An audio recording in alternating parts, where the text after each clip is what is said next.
مالک تو تمام پیسے کا اللہ ہے، مگر اللہ تعالیٰ نے انسان کو کسٹوڈین بنایا ہے.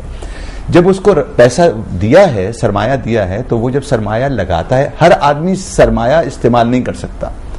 چند ہیں جو سرمایہ استعمال کرتے ہیں، اور وہی ان کی محنت اور وہی ان کی کاوش ہوتی ہے جس کے ذریعے وہ سرمایہ کو استعمال کرتے ہیں بہتر طریقے سے. صحیح. تو جب اربون کا تصور آیا، یعنی ایکوٹی کا تصور آیا، تو اس کے بعد مارٹگیج یا کولیٹرل کا تصور چلا گیا، اور اس کے بعد یہ ہوا کہ انسان اپنا سرمایہ کے ساتھ شامل ہو سکتا ہے یا اپنی محنت کے ساتھ شامل ہو سکتا ہے، اور اس میں گواہوں کا اور اس میں کانٹریکٹ کا لکھا جانا، اس کا کانٹریکٹ کو شامل کرنا، یہ تمام چیزیں واضح ہوئیں. اور اس کے بعد یہ بات آئی سامنے کہ اب سرمایہ کاری جو ہے بغیر لکھت پڑھت کے نہیں ہو سکتی. یعنی آپ اس کو اورل یا وربل طور سے، زبانی نہیں آپ سرمایہ کاری کر سکتے ہیں. آپ نے باقاعدہ اس میں آپ نے ایک کانٹریکٹ میں شامل ہونا پڑے گا، ایک معاہدے میں. اس کے گواہ ہوں گے. دونوں جو فریق ہیں سرمایہ کاری میں اور سرمایہ کرنے والے میں، وہ دونوں جو ہیں وہ کانٹریکٹ نہیں لکھیں گے، اور تیسرا آدمی کانٹریکٹ لکھے گا جو ثالث کا بھی کردار ادا کرے گا. صحیح. تو سرمایہ کاری تو حضور اکرم صلی اللہ علیہ وسلم کے زمانے میں ہی شروع ہو گئی تھی، اور اس کے بعد وہ چلتی رہی. مگر اس کے بعد سود کا عنصر اتنا واضح ہو گیا تھا کہ پھر یہ ایک تحریک شروع ہوئی مصر میں 1960 کے اندر. جب اس تحریک کے نتیجے میں ایک بینک قائم ہوا جس کو ہم معاشرتی بینک کہتے ہیں، یعنی ناصر سوشل بینک.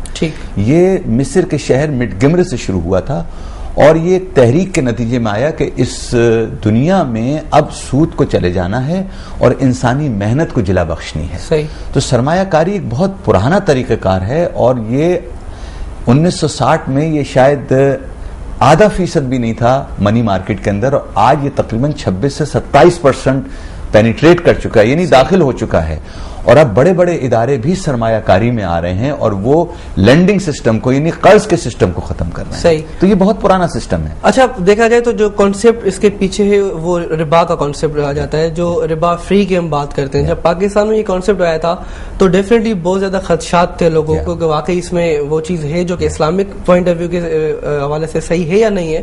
لیکن اس کو یہاں پہ بھی کلیئر کرتے چلیں کہ جب پاکستان میں یہ کانسیپٹ انٹروڈیوس ہوا تب لوگوں کے جو خدشات تھے وہ واقعی صحیح تھے کیا؟ اس وقت جو بینکنگ سسٹم کام کر رہا ہے پاکستان میں اور اسلامک بینکنگ سسٹم جو کام کر رہے ہیں اس میں اس طرح سے تو نہیں ہے کہ کوئی ڈفرنس آف ٹرمنالوجیز ہو اور ڈفرنس آف ٹیکنیکلٹیز نہ ہو؟ جی دیکھیں زہیب، میں آپ کو بتاؤں کہ ہمیں بینکنگ کو ادارے کے طور سے جب ہم لیتے ہیں تو اسلام میں اس کا کوئی تصور نہیں ہے. ٹھیک.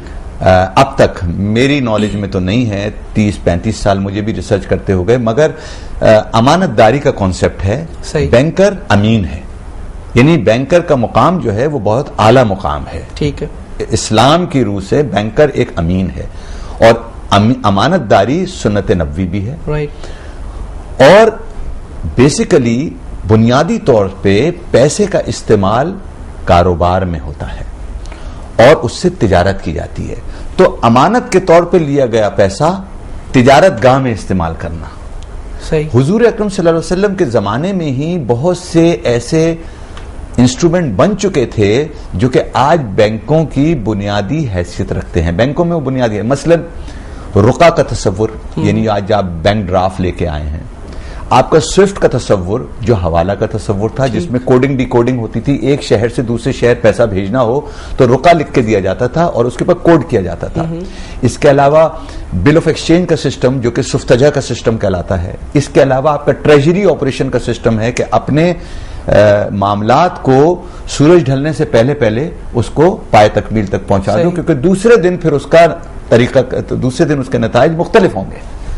تو یہ طریقہ کار ہے. اب سب سے پہلے دیکھنا یہ چاہیے کہ ربا ہے کیا، سود ہے کیا، منافع کیا ہے. صحیح. دیکھیں، ربا کو ہم بڑے چھوٹے کینوس میں لیتے ہیں جبکہ ربا کا کینوس بہت بڑا کینوس ہے.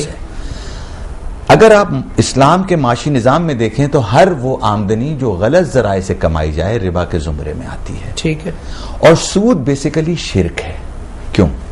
جب آپ سود کی لین دین کرتے ہیں تو سود میں آپ ایک گارنٹی نکالتے ہیں، یعنی لینے والا پیسہ دینے والے کو ایک گارنٹی دیتا ہے کہ میں مقررہ وقت کے اندر آپ کو یہ اصل رقم بھی لوٹاؤں گا اور اس پہ اضافی رقم بھی دوں گا.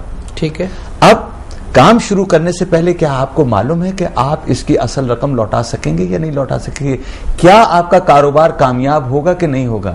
تو جب آپ گارنٹی میں چلے جاتے ہیں تو آپ اللہ تعالیٰ کی حدود میں داخل ہوتے ہیں، یعنی آپ یہ بات طے کر لیتے ہیں کہ آپ نتیجہ آپ کو اپنے کام کا معلوم ہے۔ ان تمام چیزوں کو، شواہد کو دیکھتے ہوئے اگر آپ دیکھتے ہیں تو سود ایک بہت بڑا گناہ ہے، صحیح، اور اس کو ہم شرک کا درجہ دیتے ہیں۔ ربا کے اندر گناہ ہیں، یعنی نان ٹرانسپیرنٹ افیئرس جتنے بھی ہوں گے، یعنی تمام معاملات جن میں شفافیت نہیں ہے، وہ تمام معاملات جو ہیں اس میں پھر ایک دوسرے کے درمیان اختلافات پیدا ہو جاتے ہیں۔ یعنی آپ ان معاملات کو جب لیتے ہیں تو اس میں معاشرے میں بھی بگاڑ پیدا ہوتا ہے۔ معاشرے میں جب بگاڑ پیدا ہوتا ہے تو جرائم پناہ لیتے ہیں، جرائم بڑھتے ہیں، صحیح، اور انسان کی زندگی میں ایک بہت بڑا فرق یہ آ جاتا ہے کہ انسان ایک طرف ظالم ہو جاتا ہے، دوسری طرف مظلوم ہو جاتا ہے۔ تو مظلوم انسان کا ہونا یعنی اشرف المخلوقات کے نظریے کو بالکل ختم کر دیتا ہے۔ اللہ تبارک تعالیٰ کو سب سے زیادہ محبت کس سے ہے؟ انسان سے ہے۔ یہی وہ محبت تھی جو انہوں نے فرشتوں پہ انسان کو فوقیت دی۔ جب انسان کو تکلیف ہوتی ہے تو اللہ تبارک تعالیٰ کو تکلیف ہوتی ہے، اور پھر اللہ تعالیٰ کا قہر جو ہے وہ انسان پہ ہی آتا ہے جو انسان پہ ظلم کرتا ہے۔ سود بیسیکلی ظلم کی طرف لے کے جاتا ہے، اسی لیے سود کا درجہ بہت ہی بلند ہے، اور اس بلند درجے کو بہت بلند طریقے کا شرک کہتے ہیں۔ اچھا، بینکنگ کے حوالے سے ٹھیک ہے، میں مان لیتا ہوں کہ ٹھیک ہے، سود جس طرح سے آپ نے ڈیفائن کیا اور پھر ربا کو جس طرح سے آپ نے ڈیفائن کیا، اس کا بڑا کنوینس ہے، ہم اس کو ہمیشہ چھوٹے کنوینس پہ لے رہے ہوتے ہیں۔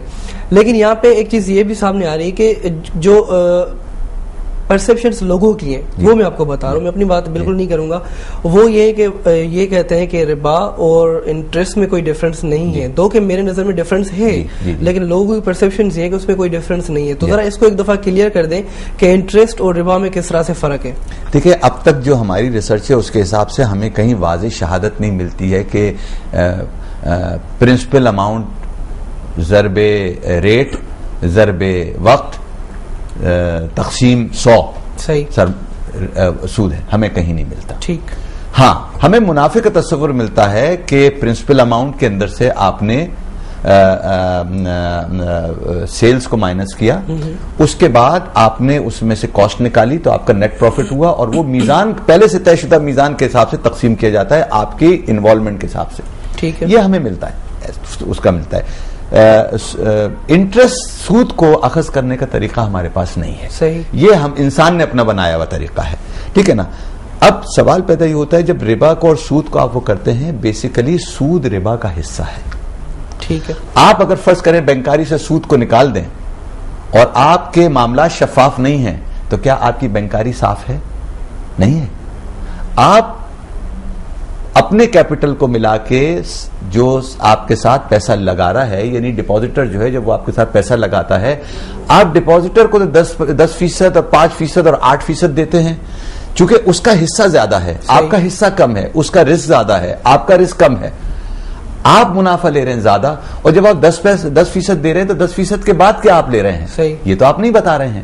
پھر آپ جب اسلامی بینکاری میں ہوتا یہ ہے کہ جو پیسہ لے کے آتا ہے وہ آپ کا شریک کار ہے، اس کو یہ حق حاصل ہے کہ اس کو معلوم ہو کہ اس کا سرمایہ کہاں لگا ہے، ٹھیک، کن کے ساتھ لگا ہے، اور اس سرمایہ کا نتیجہ کیا ہے۔ اچھا، اس میں بڑے خدشات ہیں کہ ان کا سرمایہ کہاں یوز ہوتا ہے، کہاں جا رہا ہوتا ہے، لیکن اس کو ڈسکس کریں گے ایک چھوٹے سے بریک کے بعد۔ ناظرین، تمام انٹرسٹنگ گفتگو تھی رہی یوسف بن حسن صاحب ساتھ اور ساتھ گڈ رہے جو میرے تک شارٹ بریک کھاپو۔